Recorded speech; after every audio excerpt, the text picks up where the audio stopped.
Our scholars in Ahlul Sunnah wal Jama'ah, and in particular I can vouch for the Shafi'i madhab, that the scholars of the Shafi'i madhab have warned against engaging in any of these activities whereby the story of the killing of Sayyidina al-Hussain and Ahlul Bayt is to be mentioned.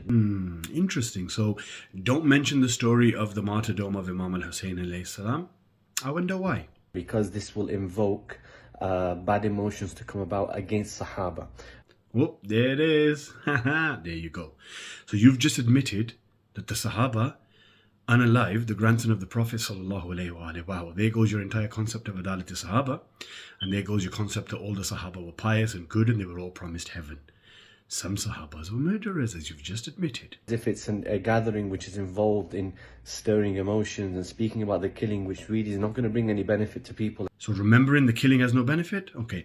Sunan Tirmidhi, we see here that the Prophet ﷺ said, Allah loves whoever loves Hussein. And in the commentary of this Sunan Tirmidhi, we see that the Sunni scholars have said, remembering Hussein's death is a rewarding action.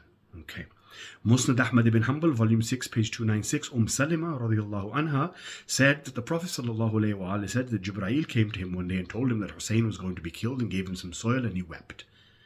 So this is an effect that was emotionally affecting the Holy Prophet ﷺ. Mu'jam al-Kabir by Tabarani, volume 3, page 108 also has this same thing. Then we look at Fadail al-Sahaba by Ahmad ibn Hanbal, volume 2, page 275, hadith 1154. Hussain alayhi salam used to say, whoever sheds a tear for us, meaning the Ahlul Bayt, Allah will grant him paradise. Sunni book. Then you have Mu'jam al-Kabir by Tabarani, volume 3, page 107. Aisha narrated that when Jibreel told the Prophet ﷺ about how Hussein was going to be killed, he wept bitterly. Ibn Asakir in his Tarikh Madinat Dimashq, volume 14, page 196, says the same thing.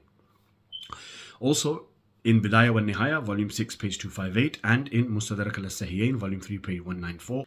Then we have the 19th century Sunni Shah Abdul Aziz Dehlawi, who writes in his treatise, which is known as Sir al-Shahadatain, he hosted gatherings up to 1,000 people and remembered the martyrdom of Hussain alayhi salam. So Shias and Sunnis mourn Imam al-Hussain alayhi salam, perfectly fine, no issues there. It's you wobblers that are causing an issue. It's you wobblers, you Salafis, followers of Mohammed ibn Abdul Wahhab and Ibn Taymiyyah. That's who you people are. So Sunnis mourn Imam al-Hussain, so do Shias. You guys, why would you mourn someone that your leaders killed, eh? And also at the beginning of the video, you claimed that what you're about to say is the stance of the Shafi'i madhab. I can vouch for the Shafi'i madhab. Nah, you're lying. Do you know why? We have Diwan al-Imam Shafi'i. In there, he wrote poetry. And he used to mourn and remember Imam Hussain. So the father of your founding madhab of Shafi'i, Imam Shafi'i, in Diwan al-Shafi'i, used to mourn Imam al-Hussain. Except stir emotions, unfortunately, against Sahaba. So thank you very much for admitting that it was the Sahaba that killed Imam al-Hussain.